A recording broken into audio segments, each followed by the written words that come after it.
Welcome to Relationship Real Talk, Live the Life's podcast. For over 20 years, we've been dedicated to strengthening marriages and families through relationship education. Our core goals are to reduce the Florida divorce rate by 50% by 2029, to increase the marriage rate, and reduce teen pregnancy and out-of-wedlock births. For more information about us, you can visit us at livethelife.org. You didn't know what you were getting into when you asked that question. Exactly. A lot of that was new information. I knew a little bit of the story, but that's funny. Yeah. But it was meant to be. Yeah. That's nice that y'all actually came together, especially the little magic bump from the cart. Okay, so y'all meet each other, start dating. Now you have 4 kids? Yes, 4 kids. So yes, tell me how that is. 4 kids, working to live the life. You're marriage coaches. How do you do it? What does that even look like? I've always heard people talk about the whole family life balance and this and that. And I think one of the most rewarding and the most relief I've heard when somebody said, there's no such thing. Like, there's just like ebbs and flows. You know, you're going to have busy times and then you're going to have some down times, or it may stay busy for a while. It's just trying your hardest for us to be present as much as we can. We both were really intent on having jobs that were flexible, because as before I even was hired here, my number one priority is my family. For sure. Like if that gets too much in the way, then I'm losing the most important thing. So priorities become very, very important to us. And so our priorities, is always God first. And then our relationship is second, in terms of involved with each other. And then our kids come third. And then we always look at it as our job is always a fourth thing. And so I think having those priorities and sticking to those priorities, you'll be amazed on how God ended up moving in your life. And so it's just right here, this job was just allowed us to be able to, we do travel and stuff like this, allowed us to bring our kids with us, and they are very supportive. They live the life. This is what they're about. This is what, obviously the founder of this, of the organization is all about. They're all about big family. So it was not like was not a frown upon their face to see how we operate. Right. So we kind of like we are live the life. Yeah. We are live the life. It's very integrated, and we incorporate so much of what we do with them. Because so much of it is positive and it's relational. So. For sure. Yeah. So with the stuff that you've been taught and learned, since you guys are coaches and stuff for Live the Life, how have y'all been able to use that in your actual family day-to-day structure? Oh, every day. Yeah. I mean, we could be a commercial for Live the Life every day. I think part of our story is that when we went through adventures in marriage, before we even worked here, but then especially when we started working here and became marriage coaches and marriage instructors, we learned oh my goodness, all of this stuff that we're learning for us in our marriage is so applicable to our kids. And that has been the game changer for our family. I really think we have taken such a turn in the right direction, especially as you said, we have 4 kids. So we have it's a broad range. So there's 17, 15, 11, and 5. And so we got all the, stages every going category. On. And it's just, that relational aspect. I mean, on a day-to-day basis, there's things that we're incorporating, and we talk to them about it. We explain, hey, okay, this is what we're taught in this scenario. So this is why we're going to handle it this way. Or being able to have those conversations that I don't think we would have even known how to approach if it hadn't been for what we've learned. Yeah, and I think even before here, before we came here, we worked in churches and stuff like that. And one of the things we ended up doing, we used to teach, one of the classes we used to teach was basically about personalities. So Sarah and I already had a drawing towards personalities, because it helped us understand each other. And we realized oh my goodness, you're not just defective. I can't just send you back. You know what I'm saying? You can't go back. Receipt. You know what I'm saying? Because and it is so huge, and it's so huge if you really kind of grasp that. If you really get able to grasp that, and having patience with people, and realize everybody, God created everybody differently. We're not all the same, and we don't all like the same thing. We don't all, and God has different personalities. So certain personalities I feel like every personality has great strengths and great benefits of each personality. But then there's some that's, and every personality has some weak points. Yeah. And those weak points can drive another personality crazy and wild, but you have to have the patience and understanding, not let those unhealthy weaknesses begin to like rule you. If you're operating out of those weaknesses, it can be very difficult to work with a person.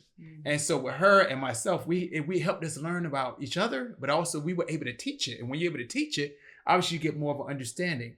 And not only did it worked for us, it worked for our kids, like she was just mentioning. And it gave us a better understanding how to navigate, because you got 4 main personalities. And there's sub personalities within those 4. And we have all 4 personalities for each kid. Yeah, God that says represent. Right. I'm like, wow, God, He gave us literally. So it's been a blessing. It really has been a blessing. It gave us the tools and experience to be able to kind of navigate through some tough times. Okay, so Tallahassee office, y'all just started this parenting curriculum called Parenting Personality, since we're on the topic of personality. So open up about that a little bit. So what's all that about? All right. Yeah, this really was birthed out of a passion for it. We realize that when you have multiple children like we do, and then when we recognize that we have, it's through the Smalley Trent personality profile that we based it off of, which is what we use for our Adventures in Marriage as well. And some of you have heard it, but it's got the lion, which is dominant, the golden retriever, which is more of the people pleaser, like that steadiness. Then you've got your beaver, which is kind of your rules and structure. And then the otter, which is, influence and all about that fun. And we realized, oh my goodness, we have one of each in our house. But yet we were trying to parent them kind of the same. Same, yeah. What works for one should work for the other. And deep down, that's probably not going to work, but it's your default. And so we really started studying more about those personalities and realizing, wow, we not only do we have to discipline them differently, we have to build a relationship with them differently. Yeah. So true. And I think that's the key there. That's really the key, is that building that relationship, but also knowing how to motivate them, because you can't motivate every child. You can't motivate every child the same. It seemed like you could, but every child is different. Obviously, there's a basic premise, being positive and all that type of stuff with them. But there's certain personalities that just operate differently, and you have to realize the cookie cutter parenting ain't always going to work. It's really not. And so we honestly, even with our oldest, he the one that was more so the difficult personality. And if I'd have known that, man, I don't think we would have had any other kids. we would have had the hints early. Well, we tease him. We're like, buddy, you're lucky you have siblings. Yes. He could have been alone. He did. So for the non-parent in the room, you said parenting each child differently. So are you having one-on-one time with each kid? Are you navigating that through actual family conversations? How do you actually parent each child? That's good. Right. That's really good.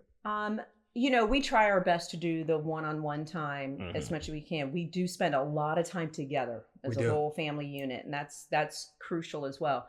When we talk about parenting differently, it's more along the lines of, so if my son, our oldest, who is a lion, and he messes up, my response to him is going to be different than it is to my daughter, who's a golden retriever. The way we discipline is going to be different. Okay. So for example, our lion, he's born to lead. So his entire lifetime, he's wanted to be in charge. He is born to be in charge. So he sees us as being in the way. Yeah. It's we joke about, Lord, if y'all could see how many times these two, Tank and our son, just have been head to head. Neither lion wants to back down. And we realized through the curriculum, okay, you just have to be clear and concise with him. End of conversation. This is what's happening. Because he can debate, he can argue, he can manipulate, because that's his strength. That's his strength. And I realized Finessing. that's not my strength. Yeah. So I've actually learned now, and he hates it. Because they participate in this curriculum that we do. And he got up there and he's like, when my mom says end a conversation, it makes me so mad, because he wants to debate. So with him, in that instance, I've learned I just have to be clear and concise. This, you just broke this rule. Here are the consequences, and not going back on it. Firm and unbending on it. Yeah, because his and another thing with them, typically, I'm not saying everyone, but typically, based off kind of like some of the feedback, a lion can be very difficult personality to deal with. I'm an otter with a high lion, so I got both going on. You know what I'm saying? And my son, he's just gonna push you. And he's gonna, and the thing about him, and this is another thing that's wrapped in them, is that it's all about winning. And so they won't back down for anything if they think it's a challenge. Zeke, this is just so funny. Oh yeah. Because I'm picturing the back win at all and forth. costs. Yeah. Well, the thing about them, like you just mentioned, they win at all costs. Even if they don't, even if they have a strong foundation, they don't mind sharing. They would lie just to sit there, just for the sake of winning the argument. Yeah. And it's like, and that's just, you have to understand about their personality. And in our household, you break that rule as far as lying, and hey, but you have to understand, like, I mean, not saying we don't give this a pass because it's personality, but it's personality. It will overrule. My goal is to win at all costs. And if it's I have to lie, if I have to cheat, if I have to steal, beg, borrow, whatever I have to do to win, I'm going to do that. Yeah. Does not matter about your rules. It doesn't matter about my faith. It's all about winning. And if you understand, as far as a lion's personality, it's not like you do give grace, but you need to guide that. And firmly. And you don't give them, because you give them an inch, they take 10 miles. That personality. Yes. It's not one. They go in 10. And I learned that that's what he was doing to me all those years. So when we first learned this, I guess he was probably about 13. So he's entering teenage years. And I realized, oh my goodness, he has been running me all around, if I say no, he would follow me all around the house and debate, I realized that I was losing. I was always losing because I wasn't being firm. Yeah. Now, on the other hand, if our daughter, who's 15, who's a golden retriever, if she did the same thing, I would not be so firm with her. I would want to know, because of her personality, she's a people pleaser. That's part of that personality. She's going to be upset that she disappointed me. So I'm not going to get that roar from her. I'm going to get more of a she's already, she's upset. So why am I going to come in there heavy-handed and be like, all right, this is it. You messed up. Now this is going to happen. This is going to happen. When there's no need for it. No, she's already done all that in her brain. So I more than likely am going to sit and talk with her. Okay, so what's going on? So what happened? And go back and forth. That type of thing. And really, we talk about when you have that healthy relationship with them, they will self-discipline themselves. The relationship does the disciplining. Okay. At this point. That makes sense. Yeah. So that's two scenarios of how we would parent. And then I know you kind of touched up on it a little bit, but go through each animal and kind of give a little brief explanation of the personality. Okay. Quick. I know we talked about the lion. So with the lion is more, just so you can just kind of go back a little bit. So the lion is basically they love challenges. It's just how they've been wired. It's all about winning for them. They are meant to be leaders. Okay, so they're a lot of times your liars. Yeah, they want to be in charge. It's all about. They're about event, they're just meant to be that way. And God has designed them that way for a reason. They're your business. They're the ones who are your business owners. They're your CEOs. They're the ones that go out and take charge and don't mind being risky in that way. All right. Because they've just been natural born leaders. That's just in their DNA. That's how they've been built. Yeah. And these are the things that are strengths. Okay. When it comes to that, there's weaknesses as well. For sure. Okay. Yeah. And you can spot a lion. Like if you go into a classroom and the teacher is like, all right, here's an assignment. You're doing it as a group. like we do what Family Frontiers, which is another program Live the Life does. You immediately see the lions. All right, okay, you stand over here, you do Organizing, that. They are on top of it. They're taking charge. So you almost have to be. You almost don't try to not take offense to it. You be like, I know this little joker ain't talking to me. You know what I'm saying? Right. You almost so understanding that, but that's just how they are, and nothing wrong with that. So think about your police officer when they go in, they're known to go in and take charge in the room, or firemen or whatever. That's just how they are. So naturally. So golden retriever, they're very warm and relational. Often they're creative. Yeah. They're like they're really good friends to their schoolmates, and they usually have just kind of a small group of friends, but they don't stir up anything. They're like, if there's conflict or confrontation, they're like deuces, I'm out. Like they don't want to confront any of that. They're people pleasers. They are very sensitive to criticism. So that's your golden retriever.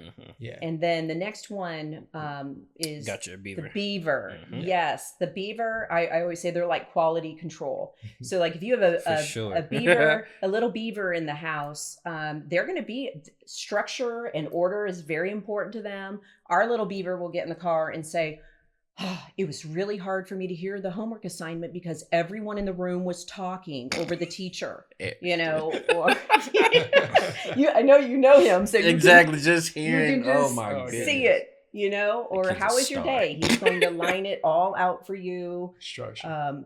Very much so about structure. But another thing about beavers is they keep a lid on their emotions. So while your lion is very, very, very vocal, your golden retriever is warm and will probably tell mom and dad how they're feeling if it's a safe place. The beaver's like, I'm good. I'm fine. So you kind of have to find ways to more logic based and stuff. Peel those layers back. Yeah, for sure. And then the last one is this guy. Exactly. So Tank himself, the sponsor. Exactly. Sponsor. So the otters are, though they love, first of all, it's all about fun. If it ain't fun, they ain't doing it, for the most part, honestly. They're very influential. They're very charismatic. They love